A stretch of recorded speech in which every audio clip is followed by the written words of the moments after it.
سورہ صافات، بسم اللہ الرحمن الرحیم، والصافات صفا فالزاجرات زجرا فالتالیات ذکرا ان الہکم لواحد رب السماوات والارض وما بینہما ورب المشارق، صدق اللہ العظیم۔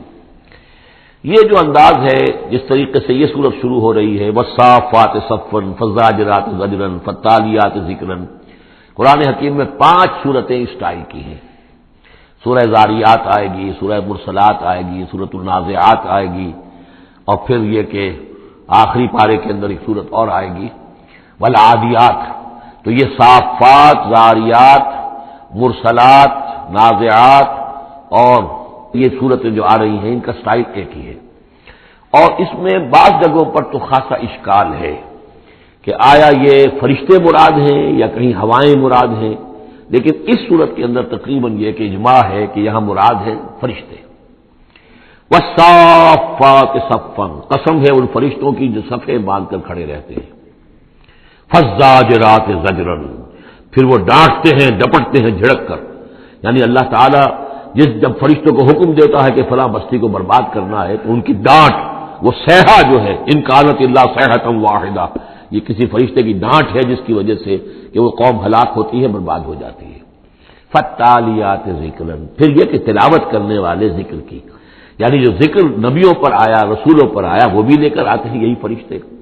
صافات صفا، صفے باندھے ہوئے حاضر ہیں، گویا کہ خادمین بارگاہ خداوندی کے ہر وقت حاضر ہے، کمر بستہ ہے، کمر باندھی ہوئی ہے۔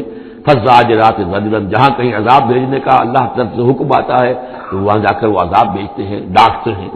فالتالیات ذکرا، اور جہاں کہیں پہنچانا ہوتا ہے ذکر، وہاں پر ذکر پہنچاتے ہیں۔ یہ سب گواہ ہیں اس پر، ان الہکم لواحد، یقیناً تمہارا الہ ایک ہے، اکیلا۔ یہ چونکہ گروپ وہ ہیں کہ جن کا اصل مرکزی مضمون ہے توحید۔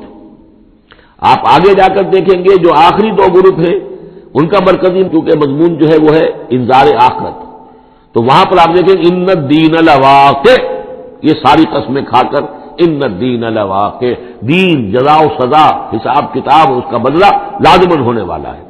یہاں جو گواہی پر جو قسمیں کھائی گئی ہیں اس پر جو مقسم علیہ ہے، ان الہکم لواحد، یقیناً تمہارا الہ ایک ہی ہے، رب السماوات والارض، جو رب ہے، مالک ہے آسمانوں کا اور زمین کا، وما بینہما، اور جو کچھ ان دونوں کے مابین ہے، ورب المشارق، اور تمام مشرقوں کا رب ہے۔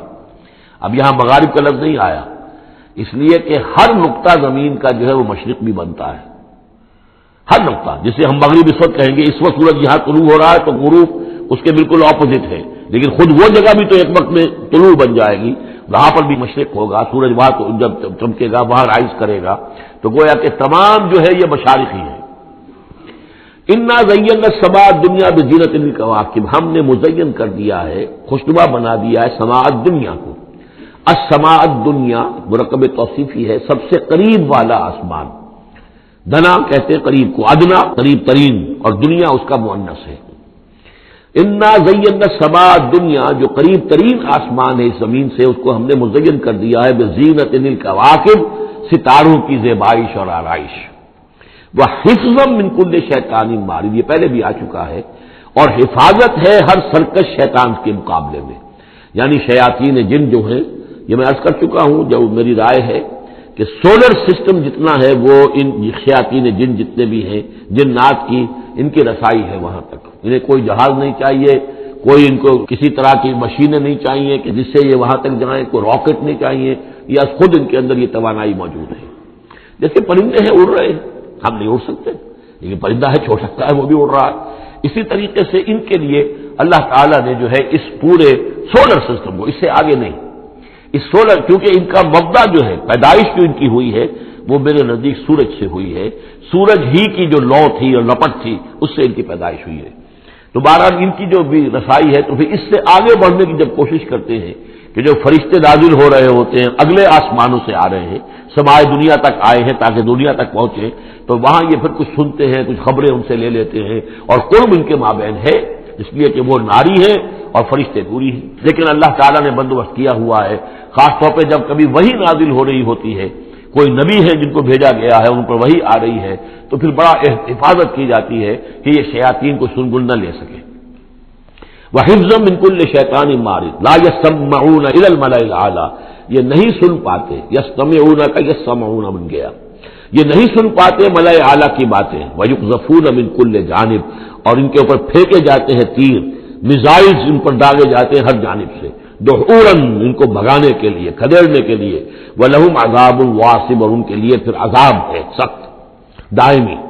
إِلَّا مَنْ خَطَفَ الْخَطْفَةَ، اللہ سوائے اس کے کہ جو کوئی شے اچک کر دے جاتا ہے، کوئی ایک چیز، فَأَتْبَعَهُ شِهَابٌ ثَاقِبٌ، تو پھر اس کے پیچھے پھینکا جاتا ہے ایک چمکتا ہوا انگارہ، وہ میزائل جو ہے ان کی طرف مارا جاتا ہے۔ فَاسْتَفْتِهِمْ، تو اے نبی ان سے پوچھئے، أَهُمْ أَشَدُّ خَلْقًا أَمْ مَنْ خَلَقْنَا، ان سے پوچھئے انسانوں سے، ان مشرکین مکہ سے، کیا ان کا بنانا زیادہ مشکل ہے یا جو چیزیں ہم نے بنائی ہیں؟ یعنی وہ جو کہتے ہیں دوبارہ کیسے پیدا ہو جائیں گے، کیسے بنا دے گا اللہ تعالیٰ ہمیں دوبارہ، کیسے ہمیں اور جسم مل جائے گا اور زندہ کر دیا جائے گا۔ فَاسْتَفْتِهِمْ، ان سے پوچھئے، أَهُمْ أَشَدُّ خَلْقًا، کیا ان کی تخلیق زیادہ ثقیل، زیادہ بھاری، زیادہ مشکل تھی، أَمْ مَنْ خَلَقْنَا، یا وہ جو ہم نے بنایا ہے، ہم نے آسمان بنائے، ہم نے ستارے بنائے، ہم نے سورج بنایا، ہم نے چاند بنائے، اور ہم نے کیا کچھ بنایا ہے تم جانتے بھی نہیں، گیلیکسیز بنائی ہیں تم نہیں جانتے، اتنی وسیع اور اس کائنات کا بنانے والا جو ہے اس کے لیے تمہیں دوبارہ پیدا کرنا مشکل ہو گیا۔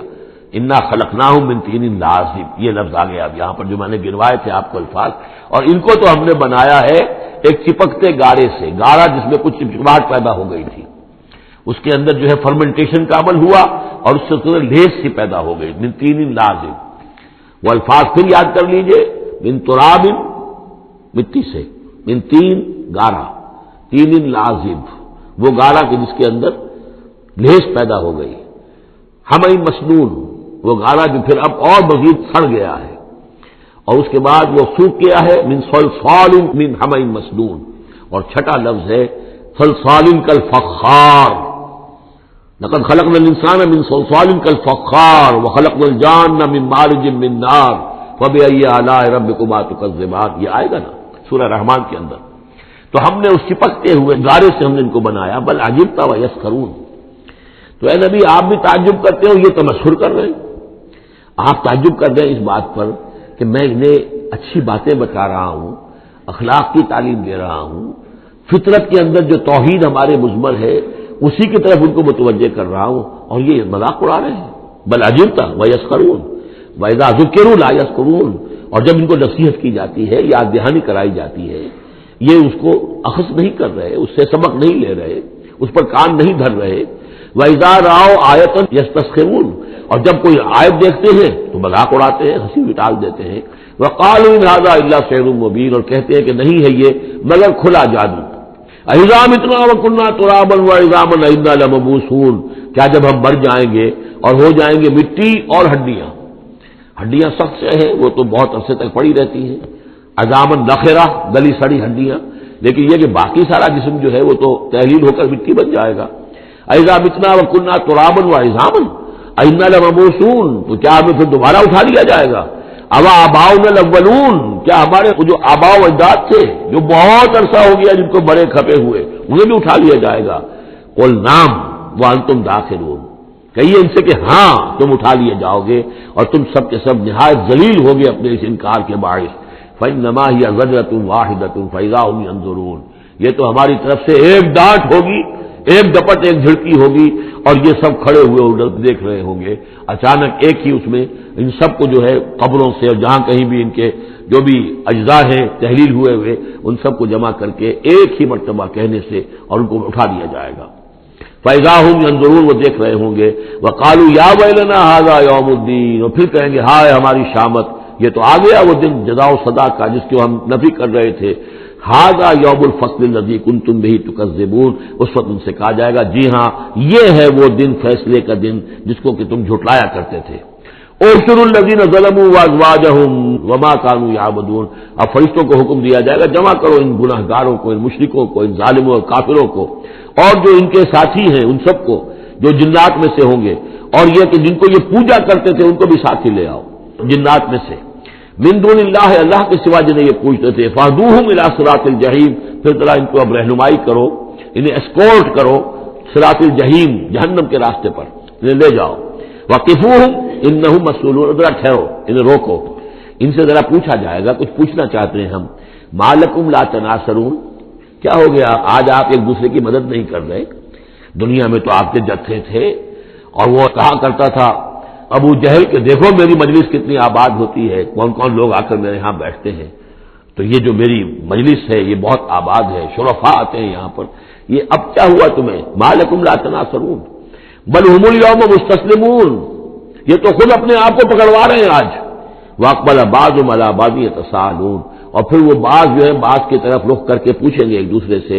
قالوا انکم کنتم تعتوننا عن الیمین، ان لوگوں سے کہ جو انہیں ورغلاتے تھے اور ہدایت کی راہ پر آنے سے روکتے تھے اور طرح طرح کے ان کو گمراہ کرنے کے لیے دلیلیں اور بہانے بناتے تھے، وہ ان سے کہیں گے قالوا انکم کنتم تعتوننا عن الیمین، تم آیا کرتے تھے ہمارے پاس اپنے زور کے ساتھ اور طاقت کے ساتھ اور دبدبے کے ساتھ.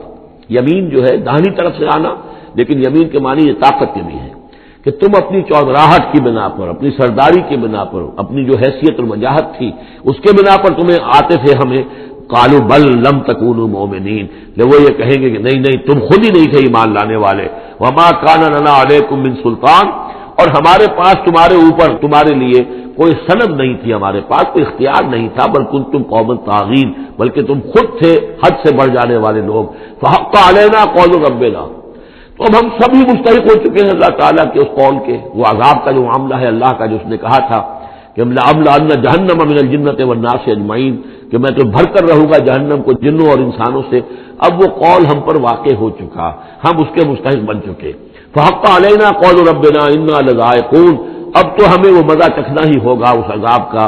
فاغویناکم انا کنا غاوین، تم ٹھیک کہتے ہو ہم نے تمہیں گمراہ کیا تھا، لیکن سوچو ہم خود بھی تو گمراہ تھے. ایسا تو نہیں تھا کہ ہم ہدایت پر ہو اور ہم نے تمہیں گمراہ کیا ہو. اغویناکم، ہم نے تمہیں گمراہ کیا تھا. انا کنا غاوین، ہم خود بھی گمراہ تھے. فإنهم يومئذ في العذاب مشتركون، تو آج پھر وہ عذاب میں مشترک ہوں گے، وہ شریک ہیں سب کے سب. انا كذلك نفعل بالمجرمین، اسی طرح ہم کیا کرتے ہیں معاملہ اپنے مجرموں کے ساتھ. انهم كانوا اذا قيل لهم لا اله الا الله يستكبرون، ان کا معاملہ یہ تھا کہ جب ان سے کہا جاتا تھا لا الہ الا اللہ، یہ استکبار کرتے تھے، گھمنڈ کرتے تھے، اس کا مذاق اڑاتے تھے. وَيَقُولُونَ إِنَّا لَتَارِكُو آلِهَتِنَا لِشَاعِرٍ مجنون، اور یہ کہا کرتے تھے کہ کیا ہم ایک شاعر مجنون شاعر کے کہنے سے اپنے ان معبودوں کو چھوڑ دیں؟ ہمارے لیے ممکن نہیں ہے. یعنی یہ الفاظ استعمال کر رہے ہیں حضور کی شان میں، شاعر ہے مجنون ہے، ہم ایک شاعر اور مجنون کے کہنے کی وجہ سے اپنے معبودوں کو چھوڑ دیں گے. وَيَقُولُونَ إِنَّا لَتَارِكُو آلِهَتِنَا لِشَاعِرٍ مجنون بل جاء بالحق وصدق المرسلین، نہیں بلکہ یہ محمد صلی اللہ علیہ وسلم تو حق لے کر آئے ہیں، سچ لے کر آئے ہیں، ہدایت لے کر آئے ہیں، اور انہوں نے تصدیق کی ہے تمام رسولوں کی. انکم لذائق العذاب العلیم، لیکن اب تمہیں اس دردناک عذاب کا مزہ چکھنا ہوگا. وما تجزون الا ما کنتم تعملون، اور نہیں تمہیں بدلہ مل رہا ہے مگر وہی کہ جو تم عمل کرتے تھے. الا عباد اللہ المخلصین، سوائے ہمارے مخلص بندوں کے جن کو ہم نے مخلص کر لیا تھا، جن کو ہم نے اپنا خاص بنا لیا تھا، اپنے لیے خالص کر لیا تھا. اولئک لہم رزق معلوم، ان کے لیے ہے رزق مقرر ہے، طے شدہ ہے. فواکہ میوے ہیں، وہم مکرمون، اور ان کا اکرام ہوگا، اعزاز ہوگا. فی جنات النعیم، نعمتوں والے باغات میں. علی سرر متقابلین، وہ تختوں کے اوپر بیٹھے ہوئے ہوں گے آمنے سامنے. یطاف علیہم بکاس من معین، اور ان کی طرف خادم جو ہیں وہ ان پر چکر لگا رہے ہوں گے صاف اور بغیر کسی نشے والی شراب کے پیالے لے کر، صاف شراب کے پیالے لے کر ان پر جو ہے وہ گردش کر رہے ہوں گے. بیضاء لذۃ للشاربین، وہ شراب ایسی ہوگی، وہ مشروب ایسا ہوگا سفید رنگ کا ہوگا اور پینے والوں کے لیے بہت لذیذ ہوگا. لا فیہا غول، اس کے پینے سے نہ تو کوئی سرگرانی ہوگی، ولا هم عنہا ينزفون، نہ اس کو پی کر وہ بہکیں گے. ایک سرور کی کیفیت تو ہوگی، لیکن اس کے ساتھ یہ نہیں ہے کہ کوئی سر میں گرانی ہو جائے یا یہ کہ اس کو پی کر بہک جائیں. وعندهم قاصرات الطرف عین، اور ان کے پاس ہوں گی ان کی ایسی بیویاں کہ جن کی نگاہیں نیچی ہوں گی، شرمیلی ہوں گی اور بڑی بڑی آنکھوں والی ہوں گی. کأنہن بیض مکنون، اور ایسی ہوں گی جیسے کہ وہ انڈے ہیں جو چھپا کر رکھے گئے ہیں. فاقبل بعضهم على بعض يتساءلون، پھر یہ ایک دوسرے کی طرف رخ کر کے ایک دوسرے سے سوال کریں گے. قال قائل منهم انی کان لی قرین، یقول أئنک لمن المصدقین أئذا متنا وكنا ترابا وعظاما أئنا لمدینون قال هل انتم مطلعون فاطلع فرآه في سواء الجحيم قال تالله ان كدت لتردين ولولا نعمة ربي لكنت من المحضرين صدق الله العظيم رب اشرح لي صدري ويسر لي امري واحلل عقدة من لساني يفقهوا قولي اللهم ربنا الهمنا رشدنا واعذنا من شرور انفسنا اللهم ارنا الحق حقا وارزقنا اتباعه وارنا الباطل باطلا وارزقنا اجتنابه اللهم وفقنا لما تحب وترضى اللهم ربنا آنس وحشتنا في قبورنا وارحمنا بالقرآن العظيم اللهم اجعله لنا إماما ونورا وهدى ورحمة اللهم ذكرنا منه ما نسينا وعلمنا منه ما جهلنا وارزقنا تلاوته آناء الليل وأطراف النهار واجعله لنا حجة يا رب العالمين آمين۔ سورہ صافات کے دوسرے رکوع میں اہل جنت کے ایک مکالمے کا تذکرہ تھا، جس سے یہ اندازہ ہوگا کہ کس قدر سادہ مزاج متواضع وہ لوگ ہوں گے کہ جو اللہ تعالیٰ کے فضل و کرم سے جنت میں داخل ہوں گے۔ قال قائل منہم، ان میں سے ایک کہے گا کہنے والا، انی کان لی قرین، یہ اہل جنت ہیں آپس میں گفتگو کر رہے ہیں، میرا ایک ساتھی تھا، دوست تھا، یقول وانک لمن المصدقین، مصدقین وہ مجھ سے کہا کرتا تھا کہ تمہیں کیا ہو گیا ہے، تم رسول کی تصدیق کر رہے ہو، کتنی بے تکی بات ہے، اور تم تصدیق کر رہے ہو محمد کی صلی اللہ علیہ وسلم۔ اذا متنا وکنا ترابا وعظاما انا لمدینون، کیا جب ہم مر جائیں گے اور ہم ہو جائیں گے مٹی اور ہڈیاں بھی گڑی سلی ہوں گی اور سڑی گلی ہوں گی، اور یہ کہ مٹی باقی جسم تو مٹی بن چکا ہوگا، تو کیا پھر ہمیں کوئی جزا ملے گی، بدلہ ملے گا؟ قال هل انتم مطلعون، تو کہے گا وہ کوئی کہنے والا کہ کیا تم لوگ دیکھنا چاہتے ہو، جھانک کر دیکھو گے، تمہارا وہ دوست جو تمہیں گمراہ کرنے کی کوشش کرتا تھا وہ کہاں ہے، کس حال میں ہے، دیکھنا چاہو گے؟ یعنی اہل جنت کے لیے یہ اہتمام بھی کیا جائے گا۔ فطلع، تو وہ جھانک کر دیکھے گا، فرآہ فی سواء الجحیم، تو دیکھے گا اس کو جہنم کے، دوزخ کے گویا کہ بیچوں بیچ اس کی تہ میں۔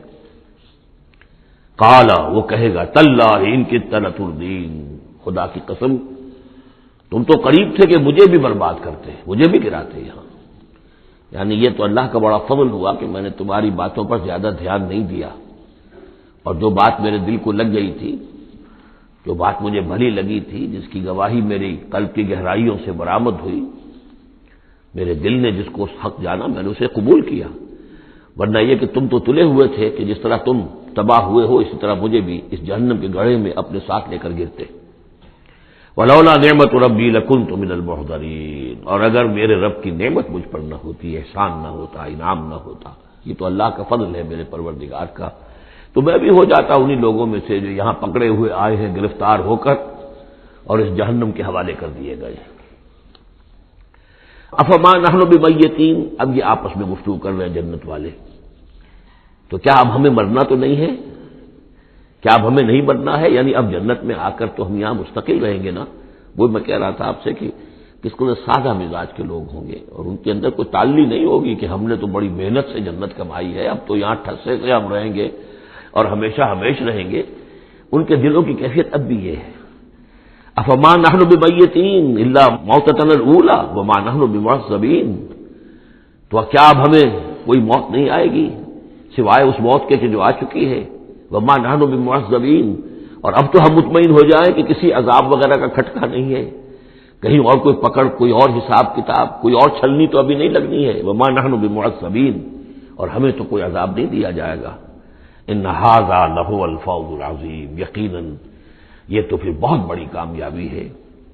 لمثل ھذا فلیعمل العاملون، بس عمل کرنے والوں کو ایسی چیز کے لیے عمل کرنا چاہیے، اس انجام تک پہنچنے کی کوشش کرنی چاہیے۔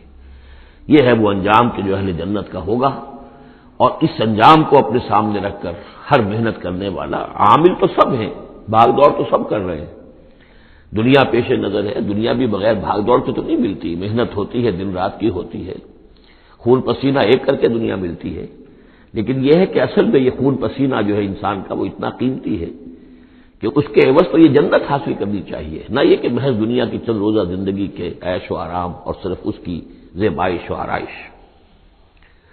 اذالک خیر نزلا ام شجرۃ الزقوم، بھلا یہ کیفیت بہتر ہوگی، یہ انجام بہتر ہوگا، یا وہ ایک مہمان نوازی کے اعتبار سے نزل پہلی مہمان نوازی، ام شجرۃ الزقوم، یا زقوم کا درخت بہتر ہوگا کہ جو جہنمیوں کو دیا جائے گا، ان کا جو ناشتہ ہوگا وہ زقوم سے ہوگا۔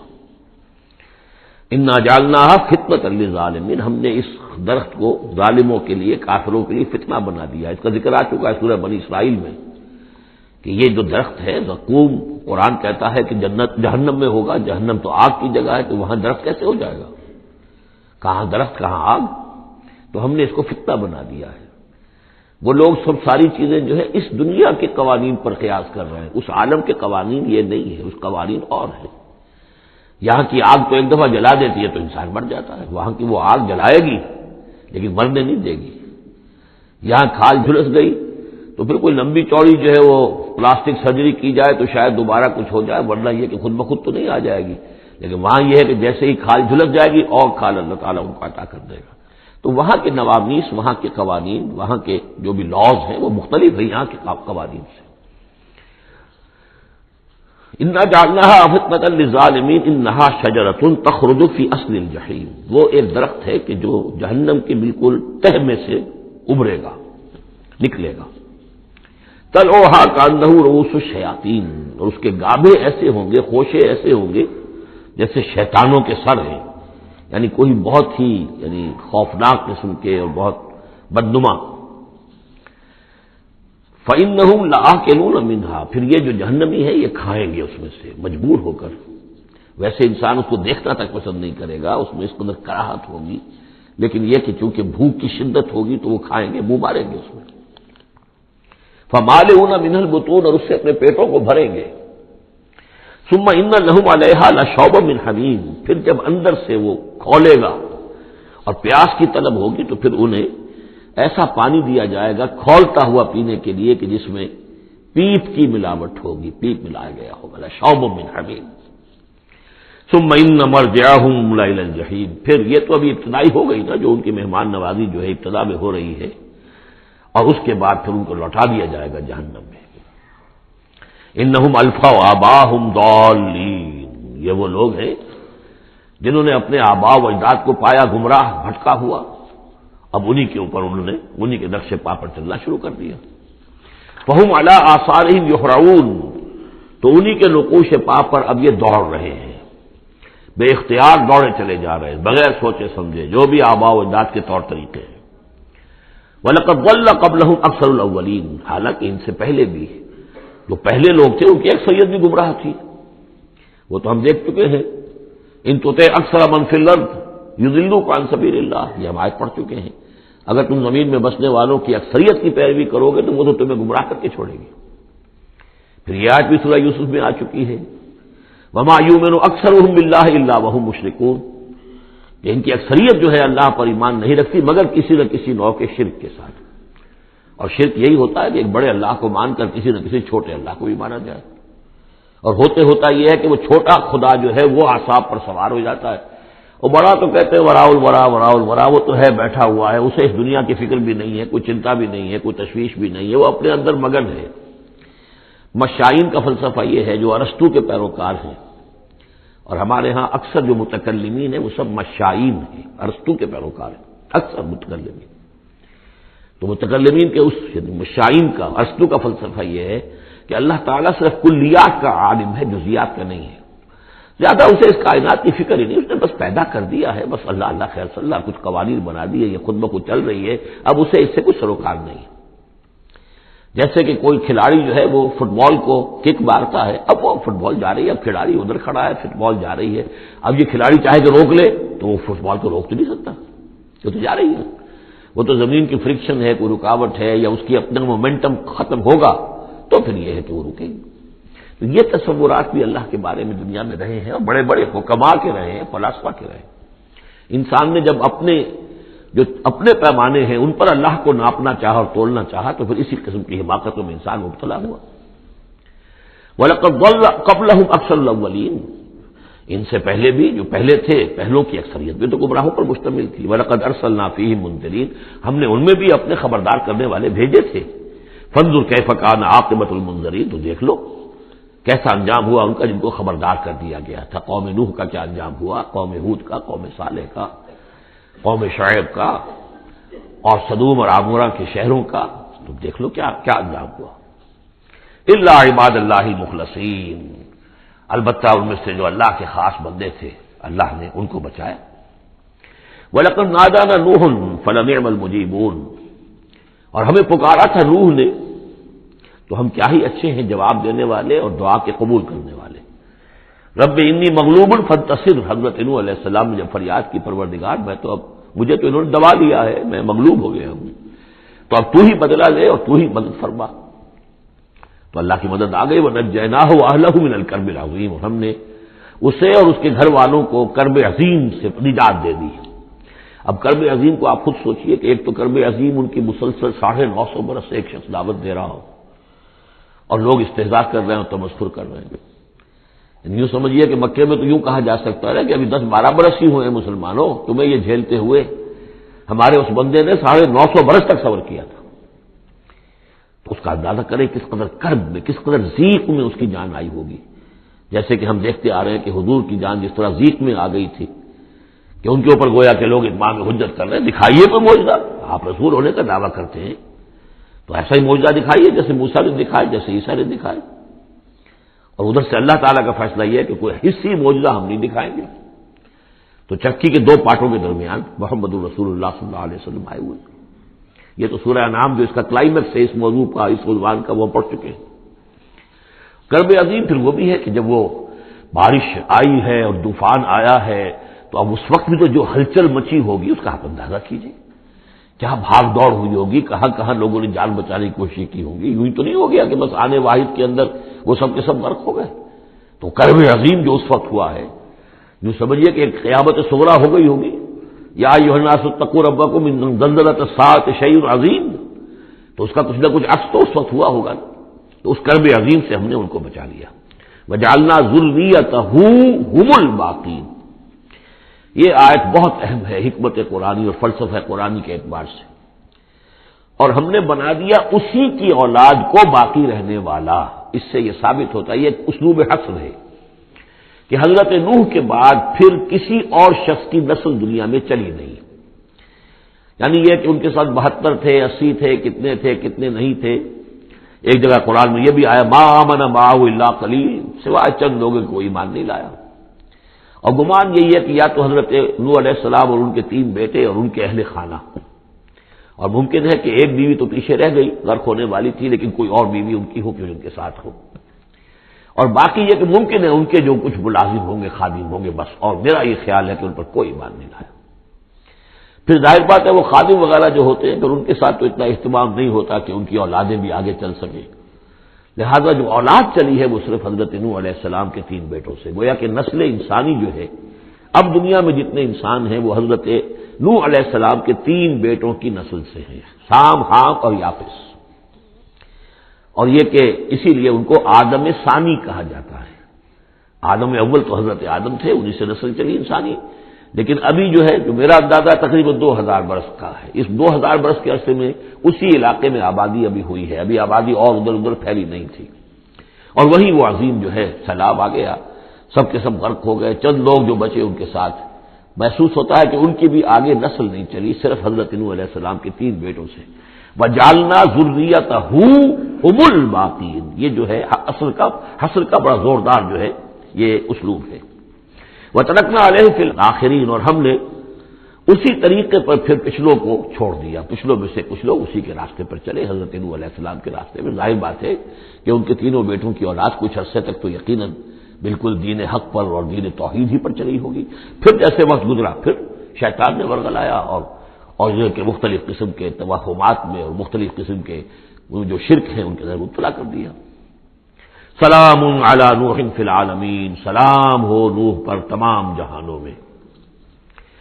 انا کذالک نجزی المحسنین، اسی طرح ہم بدلہ دیتے ہیں اپنے محسن بندوں کو، وہ بندہ جو درجہ احسان کو پہنچ گیا ہو، اسلام، ایمان اور پھر سب سے اوپر احسان۔ انہ من عبادنا المؤمنین، یقیناً وہ ہمارے مومن بندوں میں سے تھے۔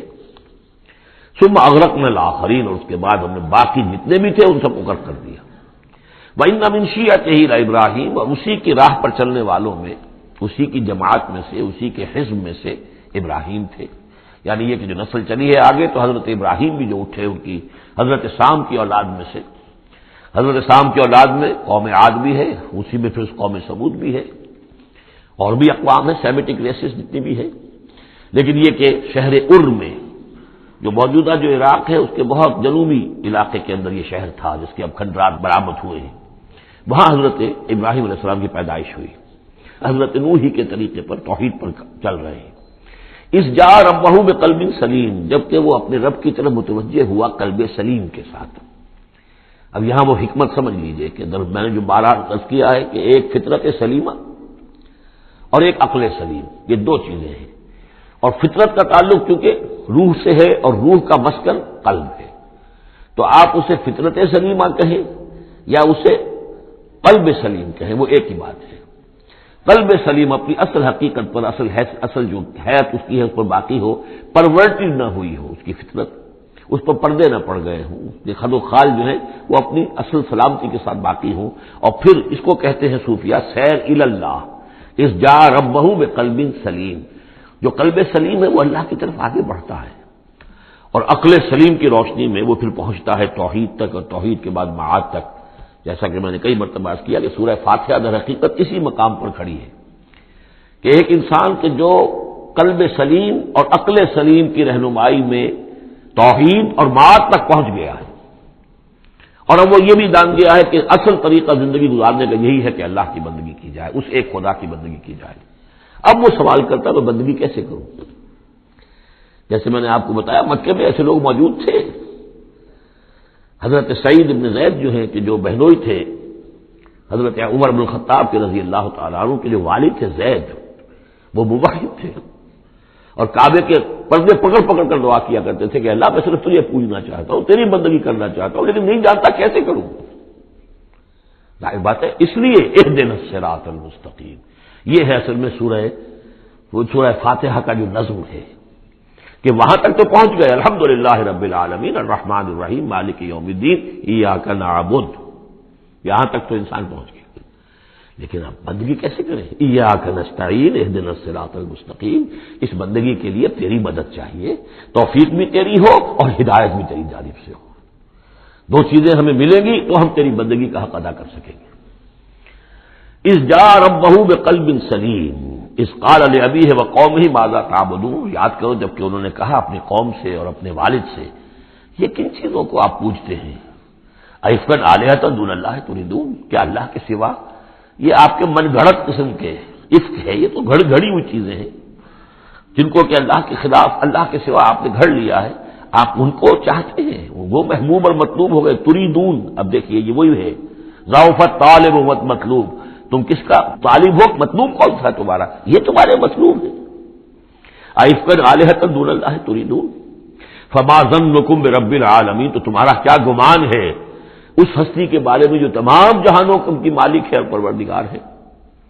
فنظر نظرۃ فی النجوم، پھر انہوں نے ذرا ایک نگاہ ڈالی ستاروں میں، گویا کہ یہ تاثر دیا کہ یہ ستارہ شناسی کے ذریعے سے کچھ معلوم کرنا چاہ رہے ہیں، اور پھر کہا فقال انی سقیم، میں تو بیمار ہوں یا بیمار ہونے والا ہوں، میری طبیعت کچھ ٹھیک نہیں ہے، یا یہ کہ مجھے اندیشہ ہے کہ مجھے کوئی بیماری آنے والی ہے۔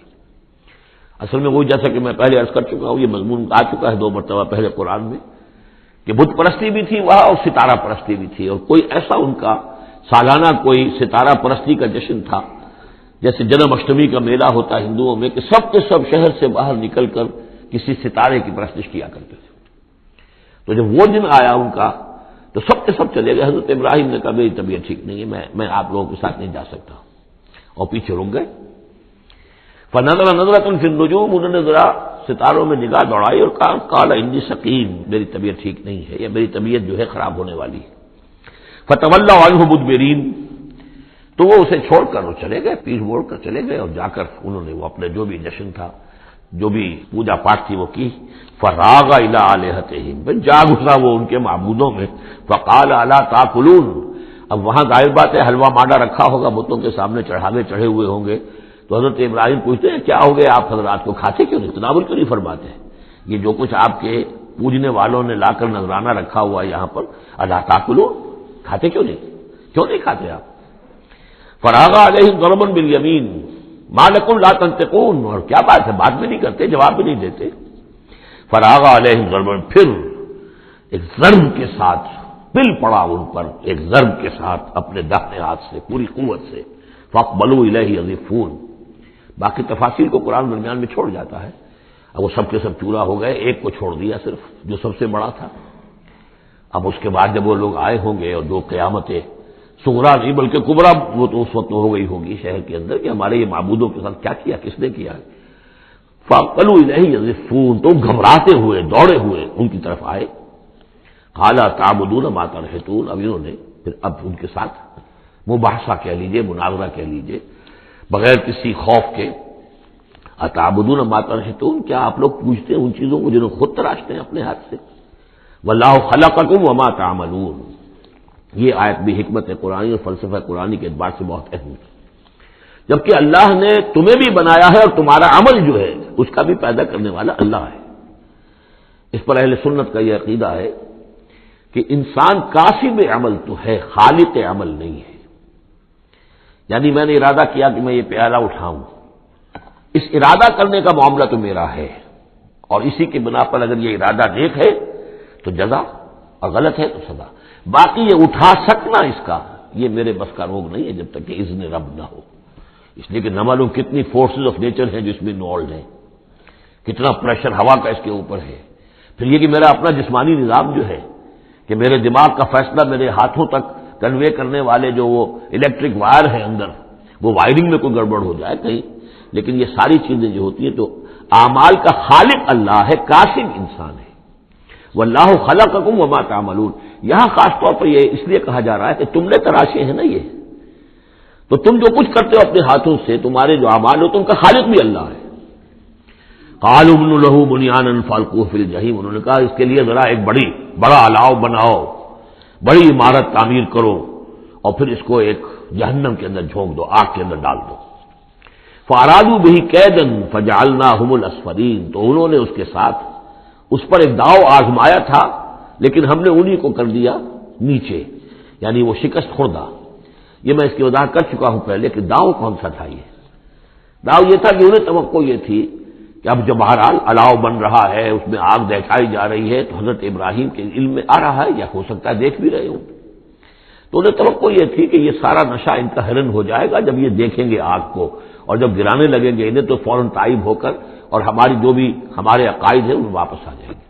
اس لیے کہ یہ آسان کام نہیں، یہ ان کی چال تھی کہ یہ آ کر ان کے 14 طبق روشن ہو جائیں گے جب آگ کے کنارے پہ لا کے ان کو کھڑا کیا جائے گا.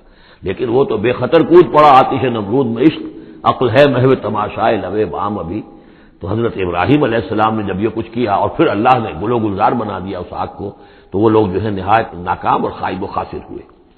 وقال انی ذاہب الی ربی سیہدین، اور اب حضرت ابراہیم نے فرمایا کہ میں اپنے رب کی طرف جاتا ہوں، وہ مجھے ہدایت دے گا، یعنی راستہ بتائے گا. یعنی اب ہجرت کر رہے ہیں، یہ قانون ہے. جب کسی نبی اور رسول کے قتل پر آمادہ ہو، ظاہر بات ہے کہ آمادگی سے کیا آگے بڑھ کر انہوں تو آمادگی سے بھی آگے نکل گئے، اپنی طرف سے تو ڈال ہی دیا نا آگ میں، اللہ نے بچا لیا اور بات ہے. جیسے کہ یہودیوں نے حضرت مسیح کو تو اپنے طور پر تو سولی پر چڑھا دیا، اللہ نے جو کیا وہ علیحدہ بات ہے. اللہ نے معجزے کے طور پر ان کو آسمان پر اٹھا لیا. قال انی ذاہب الی ربی سیہدین، میں تو اب اپنے رب کی طرف ہجرت کروں گا اور وہ مجھے راستہ بتائے گا، میں جاؤں کہاں. رب حبلی من الصالحین، بہت لمبا راستہ انہیں لینا پڑا ہے. اس لیے کہ یہ عراق اور شام اور فلسطین کے درمیان بہت بڑا صحرا ہے درمیان میں. یہ زیادہ تر جو شرق اردن کا پورا علاقہ بہت زبردست صحرا ہے یہ. تو ادھر سے کوئی جا ہی نہیں سکتا تھا. وہ تو وہی جو دریا کے ساتھ ساتھ جو ہے فرات کے ساتھ ساتھ ہوتے ہوئے اوپر گئے ہیں، ہاران کا علاقہ ہوتا تھا، شمالی شام کا علاقہ، پھر وہاں سے پھر نیچے اترے ہیں اور فلسطین کے علاقے میں پہنچے. بہت لمبا سفر کرنا پڑا. وقال انی ذاہب الی ربی سیہدین رب ھب لی من الصالحین. اور اب دل سے ایک دعا نکلی، پروردگار مجھے عطا فرما کوئی نیک بیٹا، صالح بیٹا، ھب لی، مجھے دے، بخش دے. فبشرناہ بغلام حلیم. تو ہم نے اسے ایک ایسے بیٹے کی بشارت دی جو حلیم ہے. اس لفظ حلیم کے بارے میں ایک بات بہت نوٹ کر لیجئے. یہ قرآن مجید میں صرف اللہ کے لیے آیا ہے یا صرف دو اشخاص کے لیے، حضرت ابراہیم کے لیے اور حضرت اسماعیل کے لیے. تیسری کسی جگہ پر کسی شخصیت کے لیے حلیم کا لفظ نہیں آیا. کل 3 مرتبہ آیا ہے غیر اللہ کہہ لیجیے، یعنی باقی تو اللہ کے لیے حلیم تو وہ تو ہے ہی ہے، بار بار آ رہا ہے، بار بار آ رہا ہے. لیکن اللہ کی یہ شان وہ ہے کہ جو گویا کہ زیادہ عام نہیں ہے لوگوں کے اندر، ورنہ یہ کہ کچھ نہ کچھ عکس ہر چیز کا اللہ کی صفات کا لوگوں میں ہے. لیکن حلم جس کو کہتے ہیں، حضرت ابراہیم کے لیے 2 مرتبہ اور حضرت اسماعیل کے لیے یہاں غلام حلیم. اس کے مقابلے میں حضرت اسحاق کے لیے لفظ آتا ہے غلام علیم. علیم اور حلیم اس کو اچھی طرح نوٹ کر لیجیے. ایک میں علم زیادہ اور انہیں سے پھر آگے جو ہے نبوت کا سلسلہ چلا ہے، اور ایک میں حلم زیادہ، وہ حضرت اسماعیل ہے. فلما بلغ معه السعي قال يا بني اني ارى في المنام اني اصبحك فانظر ماذا ترى. تو پھر جب وہ پہنچے اس عمر کو کہ ان کے ساتھ بھاگ دوڑ کر سکیں، ان کے کام میں ہاتھ بٹا سکیں، قال یا بنی، انہوں نے کہا ہے میرے بیٹے میں تو دیکھ رہا ہوں، انی ارا فعل مضارع ہے کہ 3 دن ہو گئے مجھے دیکھتے ہوئے، خواب دیکھ رہا ہوں، ایک ہی خواب میں نیند میں دیکھ رہا ہوں، انی اصبحک کہ میں تمہیں ذبح کر رہا ہوں. فانظر ماذا ترى، تو تم دیکھو تمہاری رائے کیا ہے، تمہارا کیا خیال ہے. قال یا ابت افعل ما تؤمر. یہ ہے ان کا حلم. انہوں نے کہا فوراً ابا جان کر گزریے جس چیز کا آپ کو حکم ہو رہا ہے. انہیں معلوم ہے کہ میرے والد نبی ہے اور میرے والد کا خواب وہی ہے، وہ کوئی ایسا خیال نہیں ہے کہ جو من گھڑت خیال ہو یا کسی شیطان کی طرف سے کوئی ان کو جو ہے اس طرح کی چیز جو ہے وہ دکھائی جا رہی ہو. تو انہوں نے کچھ نہیں کہا ابا جان پتہ نہیں سوچیے تو صحیح ہے، خواب باقی خواب صحیح ہے، سچا ہے، کیا ہے، نہیں کچھ نہیں. یا ابت افعل ما تؤمر ستجدنی انشاءاللہ من الصابرین قریب. انشاءاللہ آپ مجھے پائیں گے صبر کرنے والوں میں. یہی میں سمجھتا ہوں کہ ان کا وہ رویہ ہے کہ جس کی وجہ سے یہ حلیم کا خطاب اللہ تعالیٰ کی طرف سے انہیں ملا ہے. یہاں یہ بات بھی نوٹ کر لیجئے کہ یہود نے بڑی زبردست کوشش کی ہے تورات میں تحریف کرنے کی، کہ ذبیح اللہ حضرت اسماعیل کے بجائے حضرت اسحاق کو قرار دیا جائے. جگہوں کے نام بدل دیے ہیں. فلسطین میں بھی ایک جگہ کا نام مریا رکھ دیا ہے، مروا، جیسے مروا کے اوپر قربان گاہ تھی وہ مریا وہاں بنا دیا ہے.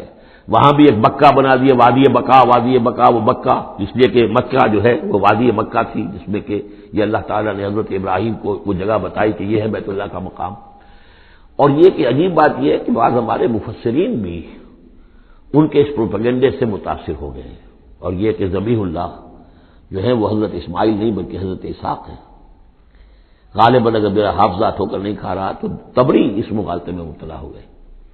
بہت بڑے مفسر ہیں. تو اس پر جو کتاب لکھی مولانا حمید الدین فراہی نے عربی زبان میں، وہ بہت مارکے کی کتاب تھی، الرائے الصحیح فی من هو الذبیح، کون ذبیح ہے اس کے بارے میں صحیح رائے، عربی زبان میں لکھی. اس کا ترجمہ مولانا اسلائی صاحب نے کیا تھا، وہ ہم نے شائع کیا تھا انجمن خدام القرآن کے تحت. غالباً اب بھی کہیں ہوگا، لیکن وہ کتاب اتنی دقیق ہے، اتنی مشکل ہے، عام ذوق کی نہیں ہے. اس لیے میں نے ایک مرتبہ بہت سی وہ شائع کر لی تھی، وہ بہت عرصے تک پڑھی نہیں، پھر اس کے پڑھنے والے نہیں نکلے. قال یا بنی انی ارى في المنام انی اصبحک فانظر ماذا ترى قال یا ابت افعل ما تؤمر ستجدنی ان شاء اللہ من الصابرین فلما اسلما وتلہ للجبین. تو جب ان دونوں نے فرما برداری کی روش اختیار کر لی اور حضرت ابراہیم نے اسماعیل کو لٹا دیا پیشانی کے بل کہ تاکہ چہرہ سامنے نہ ہو، بجائے سامنے وہ چلانے کے چھری اس گدی پر چلانے کی کوشش کی. وَنَادَيْنَاهُ يَا ابراہیم، اور ہم نے پکارا ہے ابراہیم کا صدقت الرؤیا، تم نے تو اپنا خواب سچا کر دکھایا. اِنَّا كَذَلِكَ نَجْزِي الْمُحْسِنِينَ، ہم اسی طرح اپنے محسن بندوں کو بدلہ دیتے ہیں. ان ھذا لہو البلاء المبین، یقیناً یہ بہت بڑی آزمائش تھی۔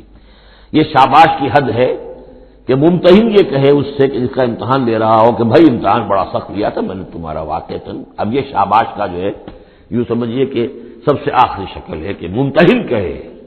اس موضوع پر میں نے ایک تحریر لکھی تھی جو کتابچے کی شکل میں موجود ہے، حج اور عید الاضحیٰ اور اس کی حکمت، اس میں میں نے یہ چیزیں بیان کی ہیں۔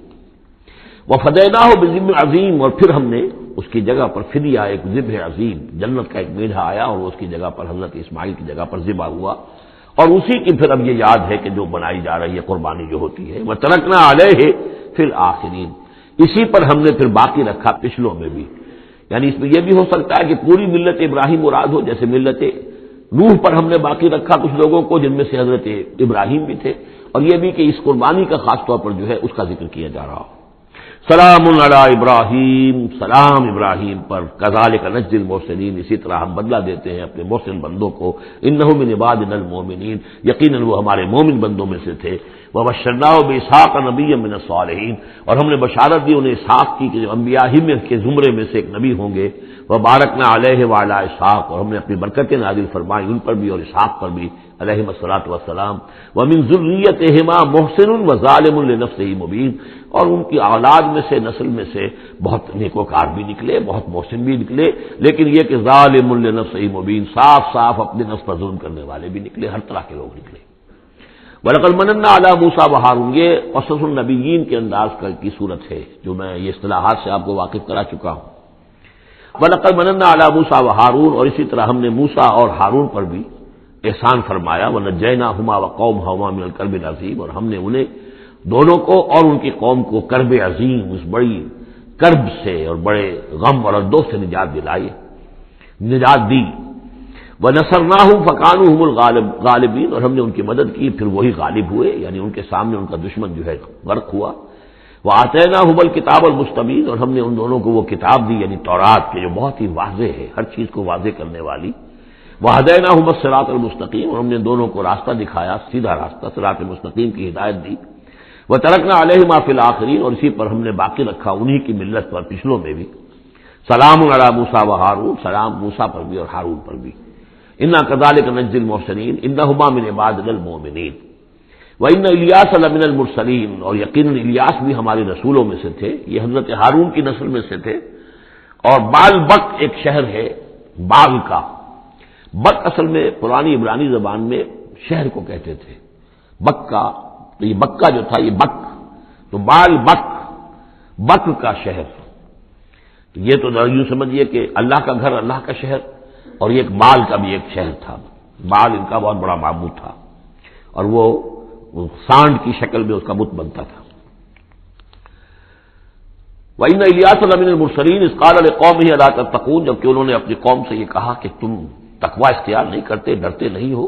أَتَدْعُونَ بَالًا، تم پکارتے ہو بال کو، وَتَذَرُونَ أَحْسَنَ الْخَالِقِينَ، اور جو بہترین خالق ہے اس کو تم نے چھوڑ دیا ہے۔ اللہ ربکم، جو اللہ ہے تمہارا رب ہے، وہ رب آبائکم الاولین، اور تمہارے جو پچھلے آباء و اجداد تھے ان سب کا رب ہے۔ فکذبوہ فانہم لمحضرون، تو انہوں نے اس کو جھٹلا دیا، اور تو وہ سب کے سب جو ہیں وہ پکڑے ہوئے آئیں گے قیامت کے دن، گرفتار ہو کر حاضر کر دیے جائیں گے، محضر ہوں گے۔ الا عباد اللہ المخلصین، سوائے ان میں سے ان اللہ کے نیک بندوں کے کہ جن کو اللہ نے اپنے لیے خالص کر لیا تھا۔ وَتَرَكْنَا عَلَيْهِ فِي الْآخِرِينَ، اور ہم نے اسی پر پھر باقی رکھا پچھلوں میں بھی اسی ملت، اسی طریقے کا ایک تسلسل چلا آ رہا ہے۔ ان هذه امتکم امۃ واحدۃ، دو مرتبہ یہ آیت آ چکی ہے۔ سلام علی الیاسین انا کذالک نجزی المحسنین انہ من عبادنا المؤمنین۔ اب یہ جو بار بار آ رہی ہیں آیتیں میں ان کا ترجمہ نہیں کر رہا ہوں، اور بہت سادہ بھی ہیں کہ جن کے ترجمے کی ضرورت نہیں ہے۔ وَإِنَّ لُوطًا لَمِنَ الْمُرْسَلِينَ، اور یقیناً لوط بھی رسولوں میں سے تھے۔ اذ نجیناہ وَأَهْلَهُ اجمعین، جبکہ ہم نے اسے بھی نجات دی اور ان کے گھر والوں کو بھی، سب کو۔ اصل میں اس کے سب کی تفصیل قرآن مجید سے تو ایسے معلوم ہوتا ہے کہ خاصا بڑا خاندان ہوگا، خاصا بڑا گھرانہ ہوگا، جن میں سے صرف ایک جو ہے عورت، ان کی بیوی جو تھی وہ رہ گئی پیچھے۔ تورات سے یہ معلوم ہوتا ہے کہ ان کی صرف دو بیٹیاں تھیں اور کوئی خاندان نہیں تھا، بس یہ وہ اپنی دو بیٹیوں کو لے کر نکلے ہیں، واللہ عالم۔ قرآن کے بیان سے اندازہ جو ہوتا اہل، تو معلوم ہوتا کہ خاندان جو ہے وہ کسی سائزیبل ہوگا، واللہ عالم۔ الا عجوزا فی الغابرین، سوائے بڑھیا کے جو پیچھے رہنے والوں میں تھی۔ ثم دمرنا الآخرین، پھر ہم نے جڑ سے اکھاڑ کر پٹک دیا پچھلوں کو، باقیوں کو۔ وَإِنَّكُمْ لَتَمُرُّونَ عَلَيْهِمْ مُصْبِحِينَ، اور تم گزرتے ہی ہو صبح کے وقت ان پر سے، یعنی جہاں ان کے کھنڈرات تھے، جس کے بارے میں ابھی حال ہی میں خبر آئی ہے کہ کچھ برٹش آرکیالوجی وغیرہ سے جن کو دلچسپی ہے اور جو اس کے ماہر ہیں، تحقیق کی ہے کہ وہ ڈیڈ سی کے پانی کی سطح کے نیچے اب آثار تلاش کیے جا چکے ہیں اس سدوم اور عمورہ کے، وہ موجود ہیں، اور تورات اور قرآن دونوں کی پوری توثیق ہو گئی ہے۔ انشاءاللہ اب یہ ساری اب حضرت نوح علیہ السلام کی کشتی بھی وہ بھی لوگوں کی نگاہوں کے سامنے آ جائے گی، اس لیے کہ قرآن کے انداز سے یہ معلوم ہوتا ہے کہ ایک وقت میں وہ بھی ایک بڑی آیت کی حیثیت سے ظاہر ہوگی، اور یہ کہ یہ ساری چیزیں جو لوگوں کے سامنے ایک ثبوت کے طور پر آتی چلی جائیں گی، یہ ساری تاریخ جو قرآن بیان کر رہا ہے اور تورات نے بیان کی صحیح ہے۔ وَإِنَّكُمْ لَتَمُرُّونَ، تم گزرتے ہو، جب تمہارے قافلے جاتے ہیں تو وہاں سے گزر کر جاتے ہو، تم صبح کے وقت بھی اور باللیل، کبھی رات کے وقت بھی۔ افلا تعقلون، تو کیا تم عقل سے کام نہیں لیتے؟ وَإِنَّ يُونُسَ لَمِنَ الْمُرْسَلِينَ، اور یونس بھی اسی طرح اللہ کے رسولوں میں سے تھے۔ اذ أَبَقَ إِلَى الْفُلْكِ الْمَشْحُونِ، جبکہ وہ بھاگ کر پہنچا اس کشتی میں کہ جو پہلے ہی سے لدی ہوئی تھی، اس کو چونکہ اپنی قوم کو چھوڑ کر غصے میں بھرے ہوئے، ذهب مغاضبا، یہ ہم پڑھ چکے ہیں، یعنی اپنے قوم کے انکار اور کفر کی وجہ سے اتنا انہیں طیش آیا، اتنا غصہ ہوا غضبناک ہو کر، بس یہ غلطی ہوئی کہ انہیں انتظار کرنا چاہیے تھا کہ اللہ تعالیٰ کی طرف سے انہیں ایکسپریس پرمیشن ملے، واضح کہ اب ہاں تم اپنی قوم کو چھوڑ کر چلے جاؤ۔ اس کے بغیر رسول اپنی جگہ نہیں چھوڑ سکتا، لیکن یہ کہ وہ اس وقت جو ان کے اندر حمیت حق تھی وہ اتنے جوش میں آئی کہ بس ایک بات کا سہو ہو گیا، خطا ہو گئی۔ اب وہ گئے ہیں چھوڑ کر، تو پھر وہ غالباً وہی دجلہ اور فرات میں سے کسی دریا کے اندر کوئی کشتی ہوگی، اس میں یہ سوار ہو گئے۔ فساہم فکان من المدحضین، تو اس کشتی کا کوئی ڈولنے لگی، کوئی معلوم ہوا کہ ڈوب جائے گی، تو انہوں نے یہ کہا ان کے اپنے رواج کے مطابق، یا تو یہ کہ وزن کم کرنے کے اعتبار سے سوچا ہوگا کہ ایک آدمی کو تو یہاں سے اترنا ہوگا ورنہ پوری کشتی ڈوب جائے گی۔ روایات میں یہ بھی آتا ہے کہ انہوں نے سمجھا کہ کوئی غلام بھاگا ہوا آیا ہے اور اس کی وجہ سے ہماری یہ کشتی جو ہے یہ اب یہ ڈوبنے کے قریب آ گئی ہے، تو پھر اس قرآن اندازی کی کہ کون ہے وہ، اور قرآن اندازی میں نام حضرت یونس کا نکلا، تو انہوں نے اٹھا کے انہیں اور وہ دریا میں پھینک دیا۔ فساہما، انہوں نے قرآ ڈالا، فکان من المدحضین، تو وہی ہوا جسے دھکیل دیا گیا دریا کے اندر۔ فالتقمہ الحوت، تو اسے نگل لیا مچھلی نے، کوئی ویل ہوگی بڑی مچھلی، اور آج کل تو آپ کو معلوم ہے جس سائز کی ہوتی ہے۔ وہو ملیم، اور وہ ملامت زدہ تھے اللہ کی طرف سے۔ اب ظاہر بات ہے کہ جو بھی خطا ہو جاتی ہے، اور جتنی بڑی شخصیت ہوتی ہے اس کے بارے میں ان کی چھوٹی سی خطا کے اوپر بھی اللہ کا جو اظہار ہوتا ہے ناراضگی کا، وہ بہت سخت ہوتا ہے۔ جن کے رتبے ہے سوا، ان کی سوا مشکل ہے ان کے مقامات کے اعتبار سے۔ فلولا انہ کان من المسبحین، تو اگر نہ ہوتے وہ تسبیح کرنے والوں میں سے، لا الہ الا انت سبحانک انی کنت من الظالمین، وہ ہم پڑھ چکے ہیں آیت کریمہ۔ اس کا انہوں نے اس مچھلی کا معاملہ اللہ نے ایسا خاص بھی رکھا ہوگا کہ ابھی ان کی موت وہاں واقع نہیں ہوئی، اس کے اندر گھٹن کی وجہ سے، اللہ کے اختیار میں سب کچھ ہے، اور وہ وہاں زندہ بھی رہے اور تسبیح کرتے رہے۔ للبث فی بطنہ الی یوم یبعثون، تو وہ رہتا اگر وہ نہ ہوتا مسبحین میں سے، تسبیح نہ کرتا، یہ آیہ کریمہ کا ورد وہاں نہ انہوں نے کیا ہوتا، تو یہ کہ وہ پھر رہتا اسی مچھلی کے پیٹ میں یوم یبعثون، قیامت تک، وہیں سے ان کا بعث بعد الموت ہوتا۔ فنبذناہ بالعراء، لیکن یہ کہ انہوں نے چونکہ اللہ سے اپنی معافی چاہی اور استغفار کیا، لا الہ الا انت سبحانک انی کنت من الظالمین، تو اللہ تعالیٰ نے اس مچھلی کو حکم دیا اور مچھلی نے اسے بالعراء، ایک چٹیل میدان میں کہیں اگل دیا، اور جا کر وہ ایک ساحل کے پر کسی پر چٹیل میدان کے اوپر وہ ڈال دیے گئے۔ وہ ہوا سقیم، حالت ان کی خستہ تھی، مچھلی کے پیٹ میں رہے ہیں تو کوئی ڈائجسٹو جوسز وغیرہ نے آخر کھال وال کو جو کچھ کیا ہوگا، بہت خستہ حالت کے اندر وہ مچھلی نے اگل دیا، اب وہ چٹیل میدان پر پڑے ہیں۔ اب یہ جو ہے فَأَنبَتْنَا عَلَيْهِ شَجَرَةً مِّن يَقْطِينٍ، تو ہم نے اس پر ایک یقطین کا درخت اگا دیا۔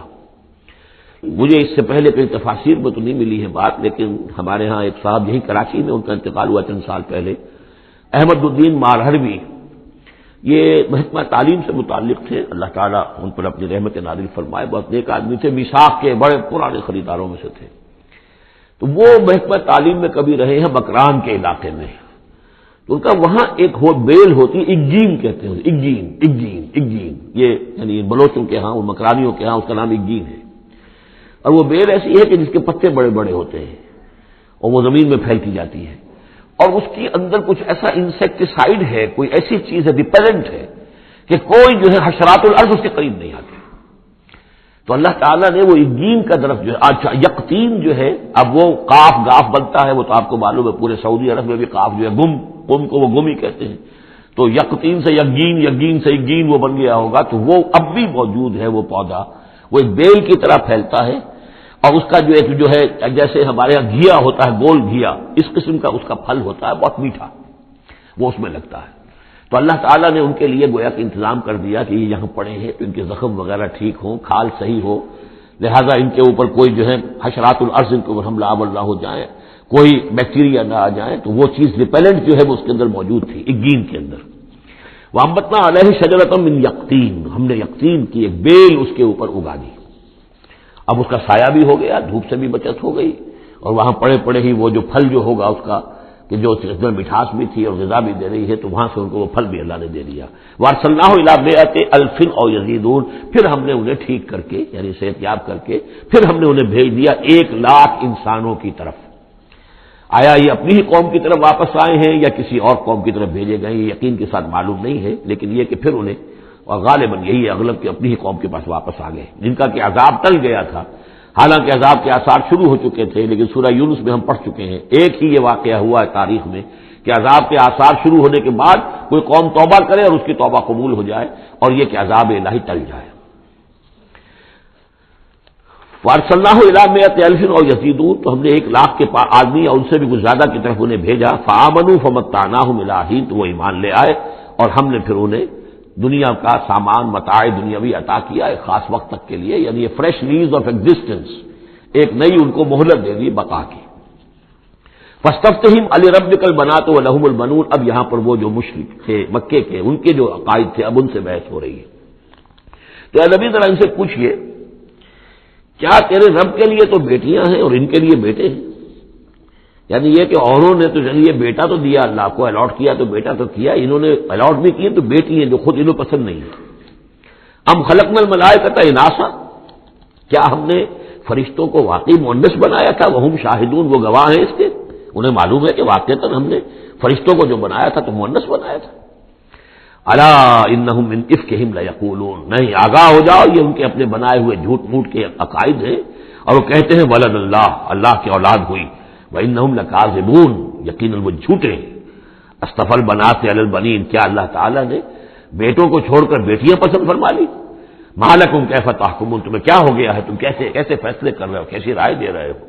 افلا تذکرون، تو کیا تم دھیان نہیں کرتے، عقل سے کام نہیں لیتے؟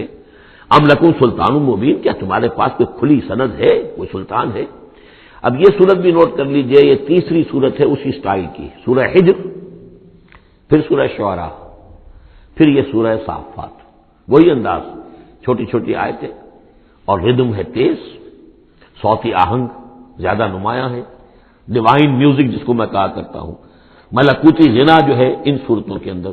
تو یہ بھی ابتدائی دور کی صورتوں میں سے ہے. ایسا محسوس ہوتا ہے کہ اللہ تعالیٰ نے مکی صورتوں کے ہر گروپ کے اندر ایک جو ہے ابتدائی زمانے کی صورت جو ہے وہ شامل کر دی، اور اس کا جو حکمت میری سمجھ میں اب تک آئی ہے، واللہ عالم کوئی اور بڑی حکمت بھی ہو سکتی ہے جو ہمارے علم میں ابھی نہ آئی ہو، لیکن یہ کہ تاکہ مونوٹنی نہ رہے بلکہ مضامین کے اندر تنوع پیدا ہو جائے. اس لیے کہ ظاہر بات ہے کہ اب ایک آدمی پڑھ رہا ہے قرآن مجید، فرض کیجئے ایک شخص جو ہے ایک پارہ روزانہ پڑھتا ہے، تب اس میں یہ ہے کہ اس کے سامنے مضامین ایسے نہ ہو کہ بس وہ کئی دن تک متواتر ایک ہی قسم کے مضامین میں رہے، بلکہ یہ کہ پھر بدل کر عدل کر مضامین آتے چلے جائیں.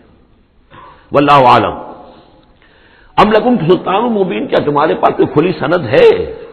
فاتوا بکتابکم ان کنتم صادقین، تو لاؤ نا اپنی کوئی کتاب اگر تمہارے پاس ہے، اگر تم سچے ہو. وجعلوا بینہ وبین الجنۃ نسبا، اور انہوں نے ایسا بھی کیا ہے کہ اللہ اور جنوں کے درمیان بھی نسب کا رشتہ قائم کر دیا ہے.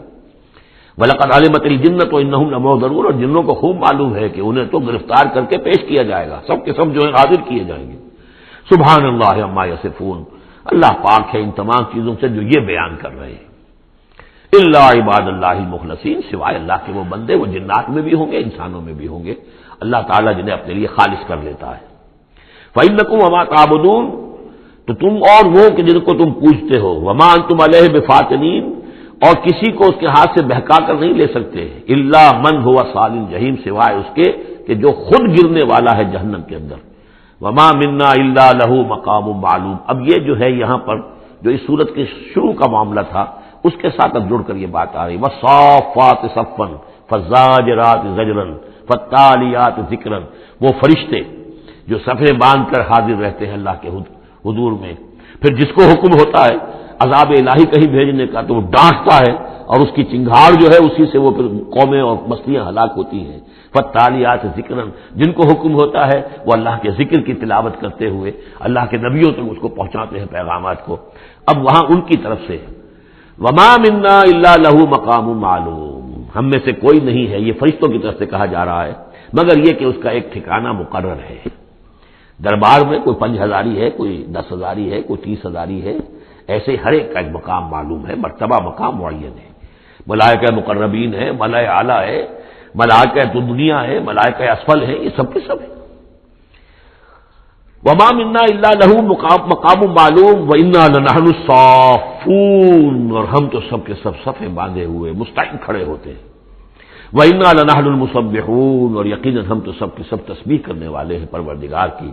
وَإِن كَانُوا لَيَقُولُونَ لَوْ أَنَّ عِندَنَا ذِكْرًا مِّنَ الْأَوَّلِينَ لَكُنَّا عِبَادَ اللَّهِ الْمُخْلَصِينَ. اور یہ لوگ تو کہا کرتے تھے، بہت زور دے کر کہتے تھے، قسمیں کھا کر کہتے تھے، اگر جیسا کہ پہلوں کے پاس ذکر آیا تھا اگر ہمارے پاس بھی آیا ہوتا، لَوْ أَنَّ عِندَنَا ذِكْرًا مِّنَ الْأَوَّلِينَ لَكُنَّا عِبَادَ اللَّهِ الْمُخْلَصِينَ، تو ہم تو سب کے سب اللہ کے بڑے نیک اور مخلص بندے بن گئے ہوتے. فَكَفَرُوا بِهِ فَسَوْفَ يَعْلَمُونَ. اب جب وہ ذکر آ گیا ہے تو اس سے کفر کر رہے ہیں، اس کا انکار کر رہے ہیں، تو ان قریب یہ جان لیں گے کہ اس کی کیا پاداش ان کو بھگتنی پڑے گی. وَلَقَدْ سَبَقَتْ كَلِمَتُنَا لِعِبَادِنَا الْمُرْسَلِينَ. یہ آیات بھی بہت اہم ہے فلسفہ قرآن کے اعتبار سے.